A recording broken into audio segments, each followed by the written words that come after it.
Hi guys, welcome back to the channel. இது உங்க ராஜா vlogs. நான் உங்க ராஜா. என்னடா ரொம்ப லாங் பேக் அப்புறமா திருப்பி ஒரு வீடியோ வந்திருக்கான்டா. இது பழைய வீடியோ தாங்க. அப்போ எடிட் பண்ணது அப்போ டைம் இல்லை, இப்போ தான் கொஞ்சம் நல்ல இது டைம் இருந்தது. அதனால சரி ஓகே நம்ம வீடியோஸ் நம்ம போடலாம் அப்படின்றதுக்காக கொடைக்கானல் தான் நம்ம திருப்பி பார்க்குறோம். கொடைக்கானல் விட ஏற்கனவே நிறைய இடங்களை சுற்றி பார்த்துட்டோம். இப்போ கொடைக்கானல்லேருந்து நம்ம மலை இறக்கும் நம்ம பஸ்ஸில் உட்காந்து போகிறோம். யாருக்கெல்லாம் பஸ்ஸில் ஜன்னலோர சீட் வேணும்னு அடம் பிடிப்பீங்க? அது நார்மலான ஹைவே ரோட்லேயே அடம் பிடிக்கிறவங்களும் இருக்காங்க. இதுவே இந்த ஹில் ஸ்டேஷன்ஸ்லாம் எனக்கு ஜன்னலோர சீட் தான் வேணும்னு அடம் பிடிப்பீங்கல்ல, அவங்களுக்கு ஜன்னலோர சீட் கிடைக்கலனாலும் இந்த வீடியோவை பார்த்து சந்தோஷப்பட்டுக்கலாம். ஏன்னா நான் ஜன்னலோரத்தில் உட்காந்து நான் அந்த பாதைகள் முழுசையும் என் கண்களில் கவர் பண்ணது எல்லாத்தையும் இந்த கேமராவில் கவர் பண்ணி உங்களுக்கு காட்டியிருக்கேன். மேலும் இந்த வீடியோவில் நம்ம என்னென்ன தெரிஞ்சுக்கலாம்னா, கொடைக்கானலுக்கு புதுசாக வர பயணிகளாக இருந்தீங்க, ட்ராவலர்ஸாக இருந்தீங்கன்னா உங்களுக்கு எப்படி வரலாம், ஹவு டு ரீச், அந்த மாதிரி ஐட்டம்ஸ்லாம் இப்போ பார்க்கலாம். கொடைக்கானலுக்கு வந்து நீங்கள் சென்னையிலேருந்து வரீங்கன்னா சென்னையிலேருந்து நிறைய பஸ்ஸஸ் இருக்குது, கொடைக்கானலுக்கு ஸ்ட்ரெயிட்டாக இருக்குது. அப்படி இல்லை நீங்கள் திண்டுக்கல் வந்து மாறலாம். அப்படி இல்லைன்னா கொடரோடு, மதுரை இந்த மாதிரி கூட வந்து மாறலாம். அங்கே இருந்துட்டு இப்போ கொடரோடு ஜங்ஷனில் இருந்துட்டு மார்னிங் 5 o'clockலாம் ஹில் டாப் ஒரு பஸ் சர்வீஸ் இருக்கும். அதுலேயும் வந்துட்டு நீங்கள் கொடைக்கானல் டைரெக்டாக வரலாம். அங்கே நிறைய டாக்ஸிஸ் கிடைக்கும். ஆனால் டாக்ஸிஸ் கொஞ்சம் பார்கெயின் பண்ணிவிட்டு ஏறிக்கோங்க. இல்லை அவங்க என்ன சொல்லுவாங்க, நான் ரிட்டன் எம்டியாக தான் வரணும், இல்லை அதுக்கும் சேர்த்து சார்ஜ் பண்ணுவேன் அப்படின்ற மாதிரிலாம் சொல்லுவாங்க. ஆனால் ஹில் டாப் எக்ஸ்பிரஸ் அந்த பஸ்ஸில் ஏறினீங்கன்னா உங்களுக்கு 60 to 70 அந்த ரேஞ்ச் தான் டிக்கெட்டே இருக்கும். அது ரொம்ப ஈஸியாகவும் இருக்கும்ல, அதனால் அந்த இது கூட நீங்கள் எடுத்துக்கோங்க. சில டைமில் அந்த 100 கூட அங்கே சார்ஜ் பண்ணுவாங்க. லைக் திண்டுக்கல்லேருந்து நீங்கள் வரீங்கன்னா செம்பட்டி வந்துட்டு செம்பட்டியிலேருந்து வத்தலக்குண்டு டு காட் ரோட்டில் வந்து திருப்பிடுவாங்க. காட் ரோட்டில் திருப்பிட்டாங்கன்னா கொடைக்கானல் அங்கேருந்து ஒரு 45 kilometers மழை மேலே கொஞ்சம் ஜாலியாக எதமான காற்றை வாங்கிட்டு போகலாம். நீங்கள் ஃப்ளைட்டில் வரீங்க அப்படின்னு டிசைட் பண்ணிட்டீங்கன்னா மதுரை நியரஸ்ட் ஏர்போர்ட், அங்கே வந்துட்டு நீங்கள் அங்கேருந்து கூட கேபோ இல்லை பஸ்ஸஸோ பிடிச்சிட்டு அங்கே கொடைக்கானல் ரீச் ஆகலாம். இல்லை ட்ரெயினில் போகிறீங்க அப்படின்னு நீங்கள் இது பண்ணிங்க, நியரஸ்ட் ஸ்டேஷன் வந்து கொடரோடு ஜங்ஷன். அந்த கொடரோடு ஜங்ஷனில் இறங்கிட்டு அங்கேருந்து நான் சொன்ன மாதிரி அந்த பஸ் சர்வீசஸ் பார்க்கலாம், இல்லை கேப் சர்வீசஸ் அந்த மாதிரி இருக்கிறதெல்லாம் நீங்கள் பார்த்துக்கலாம். இல்லை டைரெக்டாக வந்து நீங்கள் பஸ் கிடைக்கலன்னா தேனி பஸ் கூட சென்னையிலேருந்து ஏறிட்டு அங்கே உங்களுக்கு வத்தலக்குண்டில் கூட நீங்கள் இறங்கிட்டு அங்கேருந்து கூட நீங்கள் பஸ் மாறி போகலாம். இந்த மாதிரி இத்தனை வெரைட்டி ஆஃப் ரூட்ஸ் இருக்குது, நீங்கள் பார்க்கலாம். நம்ம பேசிகிட்டே இருக்கும்போது பாருங்களேன், நீங்கள் ஜன்னலோர காட்சிகளை என்ஜாய் பண்ணுவீங்க. நான் சொன்னேன்ல, எப்படி இருக்குது பாருங்கள். நான் கீழே இருந்து ஏறும்போது அந்த இது கொஞ்சம் கவர் பண்ண முடியாதுன்றதால தான் நான் கொடைக்கானல்லேருந்து டவுன் இறங்கும்போது கவர் பண்ணி உங்களுக்கு ஷோ பண்ணுறேன்.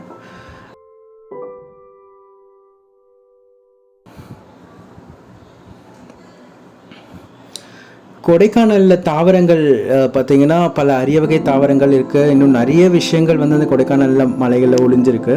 கொடைக்கானல் வந்து நான் ஏற்கனவே முன்ன வீடியோவில் சொல்லியிருப்பேன், அது ஜாகிரபிக்கலி பிளஸ்டு ஏரியா. ஏன்னா நம்ம கொடைக்கானலோட ஜாகிரஃபியை பார்த்திங்கன்னா அந்த பழனி மலை குன்றுகள் அப்படின்றது தான் கொடைக்கானல் அமைஞ்சிருக்குன்னு சொல்லுவாங்க. பழனி மலை குன்றுகள்ன்றது கிழக்கு தொடர்ச்சி மலை, அதாவது கிழக்கு குன்றுகள்ன்ற அந்த ரேஞ்சில் வர்றது. கிழக்கு குன்றுகள்னால் என்னென்ன அப்படின்னு பார்த்தீங்கன்னா நம்ம திருப்பதி, இன்னும் நிறைய மலைகள் இருக்கலாம் ஆந்திராவில், அது அப்புறம் ஏலகிரி, ஏற்காடு, கொல்லிமலை, இது எல்லாமே வந்து பழனி, ஈவன் பழனி கூட தனியாக நிற்கிறது பார்த்திங்கன்னா, அந்த பழனி மலை கூட கிழக்கு குன்றுகளில் தான் வரும். இதுவே இந்த கிழக்கு குன்றுகளும் மேற்கு தொடர்ச்சி மலையும் மீட் பண்ணுற இடம் தான் இந்த கொடைக்கானல். அது வந்து கொஞ்சம் பார்த்திங்கனாலே ரெண்டு பக்கமும் சமதெல்லாம் இருக்கும். நடுவில் ஒரு மலை முகடு மட்டும் தனியாக மேற்கு தொடர்ச்சி மலையிலேருந்து நீட்டிட்டு இந்த பக்கமாக தமிழ்நாடு நோக்கி வந்திருக்கும். அது வந்து ஒரு திண்டுக்கல் கிட்ட ஒரு இது வரைக்குமே வந்திருக்கும். அங்கே நிறைய ஸ்பாட்ஸ் இருக்குது. இவ்வளோ ஸ்பாட்ஸ் இருக்கிறதால தான் அந்த இடத்த மேகம் சுற்றிட்டு இருக்குது. இது கூட நிறைய பாட்டிலெல்லாம் கேள்விப்பட்டிருக்கீங்க, கொடைக்கானல் வந்தால் அங்கே உங்களை மேகம் சுற்றுன்றது வந்து அதே தான். இங்கே கூட இப்போது சிறப்பூஞ்சியில் ஏன் அதிகமாக மழை பெய்யுதுன்னா அங்கே வந்து மேகங்கள் அதுக்கான ஜியோகிரஃபி இருக்குது. அதே மாதிரி தான் கொடைக்கானலில் மேகங்கள் சுற்றுறதுக்கான ஜியோகிரஃபி அங்கே இயற்கையாகவே அமைஞ்சிருக்கு. அதனால் அங்கே இருக்க சீதோஷண நிலையை நீங்கள் ரொம்ப ஜாலியாக என்ஜாய் பண்ணலாம். பாருங்களேன், இங்கேருந்து அந்த மவுண்டனோட வியூ கவர் பண்ணியிருக்கேன். அதுக்கு பின்னாடி இந்த பெருமாள் மலை பின்னாடி சில கிராஸ் லேண்ட் இருக்குன்னு, அதுக்கு கூட ப்ரைவேட்டாக போக முடியும், அதுக்கும் புக் பண்ணணுன்ற மாதிரிலாம் சொல்லியிருந்தாங்க. அந்த இடம் தான் இப்போ நான் ஷோ பண்ணிகிட்ருக்கேன். இந்த பெருமாள் மலையிலேருந்து நீங்கள் திரும்பினீங்கன்னா பழனி கூட டைரெக்டாக இறங்கிடலாம். நீங்கள் வத்தலக்குண்டு இந்த ரூட் கூட வரணும்னு இல்லை. இதுதான் அந்த ஜங்ஷன். அங்கேருந்து தான் நீங்கள் பழனிக்கு திரும்புகிற மாதிரி இருக்கும். பழனிக்கு போகிற ரூட்டில் வந்து அது வேறு ரூட். அந்த ரூட்டில் வந்து டீ பிளான்டேஷன்ஸ்லாம் இருக்கும், காஃபி பிளான்டேஷன்ஸ் இருக்கும், சூப்பராக இருக்கும். இன்னும் நிறைய பேர் அந்த யூடியூபர்ஸ் அங்கே கவர் பண்ணியிருக்காங்க. அங்கே தான் வந்து ஆதி மனிதர்கள் வாழ்ந்த இடம், புள்ள மனிதர்கள் வாழ்ந்த இடம்ன்ற நிறைய இடங்கள்லாம் அங்கே சொல்லுவாங்க. அதை நீங்கள் பார்க்கலாம். இதிலேருந்து நம்ம இப்போ போகிறது வத்தலகுண்டு ரூட்டு. அதனால் இப்போது கொடைக்கானல்லேருந்து பெருமாள் மலையில் நம்ம பழனி ரூட்டு திரும்பாமல் வத்தலகுண்டு ரூட்டில் திரும்பிட்டோம். பாருங்களேன் எவ்வளோ இயற்கை, எவ்வளோ ரம்மியமான காட்சி பார்த்தீங்களா.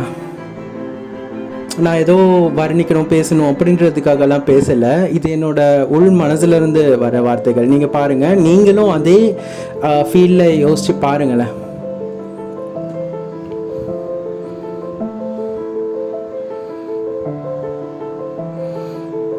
ஆல்ரெடி கொடைக்கானலில் இருக்க டூரிஸ்ட் அட்ராக்ஷன்ஸ் என்னென்னன்றது நம்ம நிறைய சொல்லிட்டோம். கொடைக்கானல் லோக்கல் சுற்றுறதுக்கு ஒரு 1 or 2 டேஸில் நம்ம சுற்றி பார்த்துடலாம். மேக்ஸிமம் ஒரு டேலே சுற்றி பார்த்துட முடியும். அது இல்லாமல் இன்னும் கொஞ்சம் நீங்கள் அதிகமாக போகிறீங்கன்னா நாங்கள் போன மாதிரி கூக்கல் போகலாம். கூக்கலுக்கு வந்து பர்மிஷன் இருக்க டைம் மட்டும்தான் போக முடியும், அது இல்லாமல் போக முடியாது. அப்புறம் கோம்பை போகணும். கோம்பையில் கூட நாங்கள் நிறைய ஸ்பாட் நான் இதுக்கு முன்னாடி வீடியோவில் கவர் பண்ணியிருக்கேன். பார்க்காதவங்க டிஸ்கிரிப்ஷனில் இருக்குது, நீங்கள் போய் பார்த்துக்கோங்க. அண்ட் தென் இன்னும் நிறைய ஸ்பாட்ஸ் இருக்குது. இன்னும் இந்த பக்கமே பெருமாள் மலையை தாண்டின உடனே நமக்கு இன்னும் நிறைய ஸ்பாட் இருக்குது. அங்கெல்லாம் இன்னும் ஹிடனாக தான் இருக்குது. இன்னும் நிறைய இடங்கள் எக்ஸ்ப்ளோர் ஆகுது. நிறைய ஃபால்ஸ் இருக்குது. அது எல்லாமே இந்த கொடைக்கானல் மலைக்குள்ளே தான் இருக்குது. கொடைக்கானல்லேருந்து அப்படியே நம்ம ஒரு 90 கிலோமீட்டர்ஸ் பேக்வர்ட்ஸ் போனோன்னா மூணார் போயிடலாம். அப்போது வந்து ஹில் வழியாகவே போகிறதுக்கான வழிகள் இருந்தது. ஆனால் இப்போது அது ரொம்ப அடர்ந்த காடாக இருக்கிறதாலையும் பாதை சரியில்லாததாலையும் அந்த பாதை கிட்டத்தட்ட ஒரு 10-15 வருடங்களுக்கு மேலே மூடப்பட்டுள்ளது. அதனால் அந்த வழியில் நம்ம மூணார் போக முடியாது. குரங்கிணி நீங்கள் ஏற்கனவே கூட்டிங்க. குரங்கிணின்னு சொன்னோன்னே இப்போ சமீபத்திய தீ விபத்துக்கள் ஞாபகம் வரலாம். குரங்கிணி மலை அடிவாரமும் கொடைக்கானல்லேருந்து ஈஸியாக இறங்க முடியும். கொடைக்கானல்ன்றது இப்போ இருக்கிற கொடைக்கானலில் வந்து ஆங்கிலேயர்கள் பிரிட்டிஷ்காரங்க அவங்களுக்கு வந்து இந்த தட்பவெப்பம், அதாவது சீதோஷணம் வந்து ரொம்ப வெப்பமாக இருக்குன்றதால அவங்களுக்கு கொடைக்கானலில் வந்து கொஞ்சம் இதமாக அவங்களோட நாட்டில் கிடைக்கிற வெப்பநிலை அந்த மாதிரி சீதோஷணம் கிடைச்சதால அவங்க கொடைக்கானல் எக்ஸ்ப்ளோர் பண்ணிவிட்டு அங்கே ஒரு லேக்கை அவங்களாவே செயற்கையாக கிரியேட் பண்ணி இந்த கொடைக்கானல் இதுவை உருவாக்குனாங்க. இப்போ நம்ம போயிட்டு பார்க்குற கொடைக்கானல்ன்றது ரியல் கொடைக்கானல் கிடையாது. ஓல்டு கொடைக்கானல்ன்றது இருக்குது. அங்கே இன்னமும் அந்த மலைவாழ் மக்கள் வாழ்ந்துட்டு இருக்காங்க. அங்கே போகணுன்னா நம்ம இருக்க கொடைக்கானல்லேருந்து டால்ஃபின் நோஸ் வழியாக போயிட்டு இன்னும் அதுலேருந்து ஒரு 5 கிலோமீட்டர்ஸ் நம்ம ட்ரக் பண்ணி போக வேண்டியிருக்கும். அதுக்கும் கைட்ஸ் எல்லாம் இருக்காங்க. நீங்கள் அங்கே போயிட்டு கூட அவங்கள பார்க்கலாம். பாருங்களேன், நான் சொன்னல மேகம் சுத்தம்ன்றது பாருங்கள் எவ்வளோ அழகாக அந்த மலையை சுற்றிட்டு இருக்க பாருங்கள்.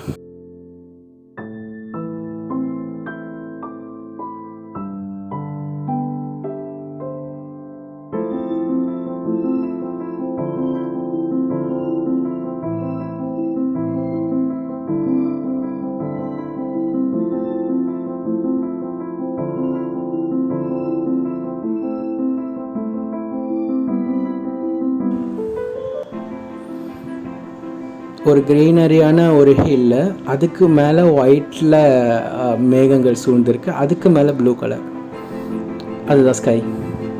எவ்வளோ சூப்பரான வியூஸ் பாருங்கள். நீங்கள் ஜன்னலோரத்தில் உட்காந்தாலும் இவ்வளோ தூரம் பார்ப்பீங்களான்றதில்ல, நான் இங்கேருந்தே உங்களுக்கு அந்த இடத்துக்கு கூப்பிட்டு போய் காட்டுறேன். ஓகே, கொடைக்கானல் போகலான்னா பெஸ்ட்டு டைம் எது? அடுத்த கேள்வி அது தானே இருக்கும். பெஸ்ட்டு டைம்னா எல்லாருமே சொல்லுவாங்க ஏப்ரல், மே, ஜூன் இந்த சீசன் டைமில் வந்துட்டு அங்கே கோடை விழா நடக்கும், இன்னும் நிறைய மலர் கண்காட்சிகள் இருக்கும், இதெல்லாம் நடக்கும். அது வந்து நீங்கள் நார்மலாக எல்லாருமே அந்த மலர் கண்காட்சி அது மாதிரி பார்க்குறேன்னா அந்த டைம் பெஸ்ட்டாக இருக்கும். இதுவே வந்து நீங்கள் நல்ல கொஞ்சம் இன்னும் நிறைய அதே எதமான குளிர அனுபவிக்கணும்னு நினைக்கிறீங்கன்னா நீங்கள் வந்து நவம்பர், டிசம்பர், ஜான்வரி அந்த மந்தில் போகணும். டிசம்பர், ஜான்வரி போனீங்கன்னா உங்களுக்கு குளிரும் கிடைக்கும், நடுவில் கொஞ்சம் சாரல் மழையும் கிடைக்கும். அப்படியே ஒரு கிளைமேட்டே வந்து மிஸ்மரைசிங்காக இருக்கும். அப்படியே ஒரு வித்தியாசமாக இருக்குங்க. திடீர்னு மழை அடிக்கும், திடீர்னு வெயில் அடிக்கும், திடீர்னு குளிர் பயங்கரமாக அடிக்கும். நைட்டில் வந்துட்டு நீங்கள் கொடைக்கானல் ரோட்லேயே நீங்கள் நடந்துட்டு போகும்போது உங்களுக்கு வந்து உங்கள் வாயில் நீங்கள் பேசினாலே உங்கள் வாயிலேருந்து புகை வரும். அது உங்களுக்கு அந்த ஹிமாலயாஸ் கிடைக்கிற அந்த எக்ஸ்பீரியன்ஸ் வந்து உங்களுக்கு இங்கேயே கிடச்சிரும். அதான் மற்ற டைம்ஸ்லாம் இருக்கும். பட் ஆனால் நான் சொன்னது வந்து ஃபுல் சீசன் வந்து இப்போல்லாம் வந்து மார்ச்லேருந்தே ஃபுல் சீசன் ஆரம்பிச்சிடுறேன்னு சொல்கிறாங்க. ஆனால் அவ்வளோ இது இல்லை. சீசன் வந்து ஏப்ரல், மே, ஜூன் அது வந்து ஃபுல் சீசனில் இருக்கும். இதுவே வந்து டிசம்பர், ஜான்வரி இதுவும் வந்து இப்போதைக்கு ஃபுல் சீசன் மாதிரி தான் கன்சிடர் பண்ணுறாங்க கொடைக்கானலில். கொஞ்சம் கொஞ்சமாக நம்ம அந்த மலையில் அந்த ஹைட்லேருந்து கொஞ்சம் கொஞ்சமாக இறங்கிட்டுருக்கோம். உங்களுக்கு பார்த்தாலே தெரியும்னு நினைக்கிறேன். இதில் வந்து சூரியன் மறைகிறதையும் கொஞ்சம் கவர் ஆகிருக்கு. பாருங்களேன், மரத்துலேருந்து அப்படியே நகர்ந்து வந்தவுடனே ஒரு மலைக்கு பின்னாடி சூரியன் மேகம். இயற்கையே ஒரு அதிசயங்க.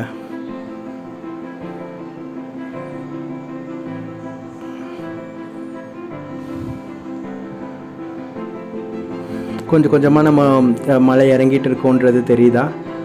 நீங்கள் இதுக்கு முன்னாடி பார்த்தது பச்சை பசுமையாக இருந்தது, ஒரு மாதிரி புல்வெளிகள் இருந்தது. இப்போ பார்த்தீங்கன்னா வேறு மாதிரி ஒரு தோற்றமுள்ள மலைகள் இருக்குது. இதுதாங்க அந்த ஜியோகிராஃபிக்கல் இது. இப்போ ஒரு குறிப்பிட்ட இடத்துல குறிப்பிட்ட ஹைட்டில் ஒரு குறிப்பிட்ட வகையான தாவரங்கள் தான் வளரும்.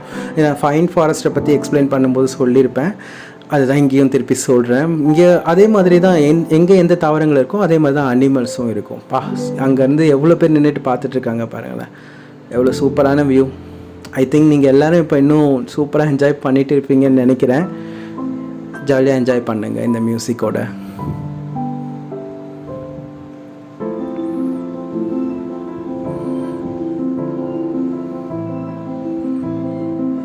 ஒரு டர்னிங் வந்துச்சு. அந்த டர்னிங் வந்த உடனே அந்த வியூவை பாருங்களேன்.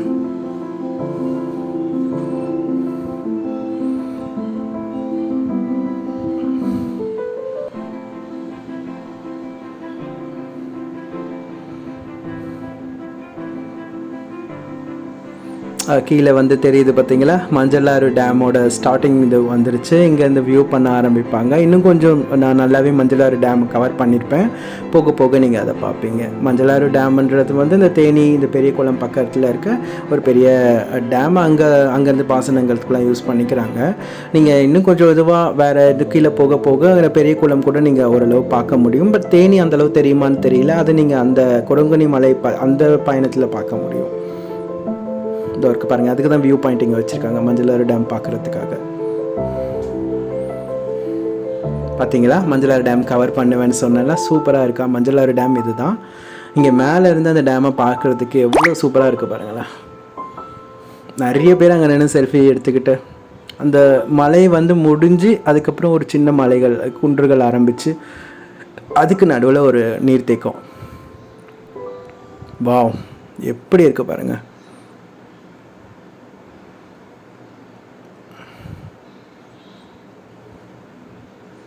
இன்னும் கொஞ்சம் தூரம் போனால் நம்ம தரைக்கு வந்துடுவோம். நான் அதுக்குள்ளே இன்னும் நிறைய ரம்மியமான காட்சிகள் இருக்குது. எல்லாத்தையும் பார்த்து என்ஜாய் பண்ணுங்கள். என்னால் முடிஞ்ச வரைக்கும் எல்லாமே நான் கவர் பண்ணியிருக்கேன்.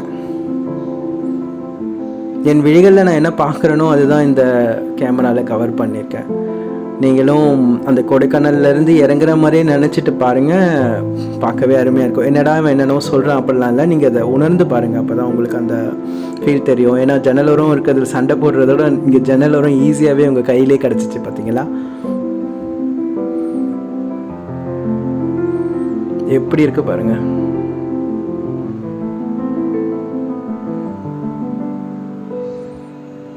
பரவாயில்ல, நானும் வீடியோ சூப்பராக தான் எடுக்கிறேன்னு நினைக்கிறேன்.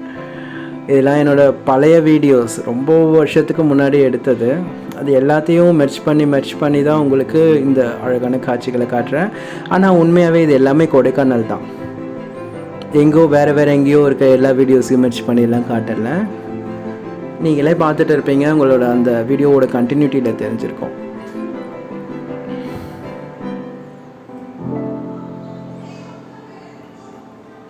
நான் இது வரைக்கும் கொடைக்கானல் எத்தனை தடவை போயிருப்பேன்னா நிறைய இருக்கும், கவுண்டே இல்லை. அதில் ஒரு 2-3 இயர்ஸ் வந்து கரெக்டாக அந்த நியூ இயர் ஈவ் இருக்குல்ல, அந்த December 31 நைட் அங்கே கொடைக்கானலில் ஸ்டே பண்ணியிருப்பேன். நிறைய வருஷங்கள் நான் கொடைக்கானல் போயிருக்கேன். கவுண்ட் இல்லைன்ற சென்ஸ் நான் ஒரு எத்தனை தடவை எனக்கும் தெரியலைங்க. ஏன்னா நிறைய தடவை எனக்கு ரொம்ப ஒரு மாதிரி மென்டலாக ஸ்ட்ரெஸ்டாக இருக்கேன்னா உடனே இந்த மாதிரி கொடைக்கானலுக்கு போயிட்டு அங்கே கொஞ்சம் ரிலாக்ஸ் பண்ணிட்டு வருவேன். அது ஒரு டிஃப்ரெண்ட்டான எக்ஸ்பீரியன்ஸுங்க. வேறு எங்கேயுமே அந்த ரிலாக்ஸேஷன் கிடைக்காது. அந்த நேச்சரை நம்ம பார்த்துட்டு அதை ஃபீல் பண்ணும்போது கிடைக்கிற அந்த சந்தோஷம் எங்கேயுமே கிடைக்காது. நான் பார்த்தது தான் அது உங்கள் எல்லாருக்குமே இப்போது ஷோ பண்ணுறேன். நீங்களும் எப்போ உங்களுக்கு ரிலாக்ஸேஷன் வேணுமோ இந்த மாதிரி நேச்சரோட பார்த்துட்டு என்ஜாய் பண்ணுங்கள். நேச்சரை உங்களுக்குள்ளே பார்க்கலாம், நீங்கள் நேச்சரும் பார்க்கலாம். ரெண்டு விஷயமும் நீங்கள் நான் சொன்ன வார்த்தைகளை புரிஞ்சுக்கிட்டிங்கன்னா உங்களுக்கு இந்த ரிலாக்ஸேஷன்றது எங்கே இருக்குன்றது தெளிவாக தெரியும். ரொம்ப இதுவாக போகுதுன்ற மாதிரி நினச்சிக்காதீங்க. பாருங்கள் எவ்வளோ சூப்பராக இருக்குது பாருங்கள். கொஞ்சம் கொஞ்சமாக நம்ம லேண்டு தரையை நெருங்கிட்டு இருக்கோம். இந்த மஞ்சளாறு அணையோட இந்த கீழ்ப்பக்கத்தை தான் நம்ம இப்போது நான் வீடியோவில் கவர் பண்ணியிருக்கேன்.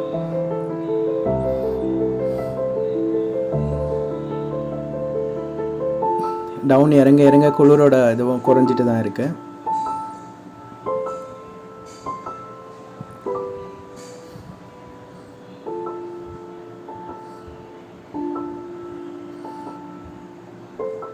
ஹோப் நீங்கள் எல்லாருமே இதை என்ஜாய் பண்ணுவீங்கன்னு நினைக்கிறேன். கூடவே உங்களோட ஆதரவு ரொம்ப தேவைப்படுது. என்னோடய சேனலை சப்ஸ்கிரைப் பண்ணுங்கள். இன்னும் நிறைய ட்ராவல் வீடியோஸ் இருக்குது, எல்லாமே 1 by 1 பார்க்கலாம். நான் ரசித்த எல்லா உலகத்தையும் நீங்களும் பார்த்து ரசிக்க இந்த சேனலையும் சப்ஸ்கிரைப் பண்ணுங்கள், கமெண்ட் பண்ணுங்கள், லைக் பண்ணுங்கள், உங்கள் ஃப்ரெண்ட்ஸ் எல்லாருக்கும் அதை ஷேர் பண்ணுங்கள். Thank you friends. எல்லா யூடியூபர்ஸும் கேட்குறது தான் நானும் கேட்குறேன்னு நினைக்கிறேங்க. சப்ஸ்கிரைப் பண்ணுங்கள் ப்ளீஸ்.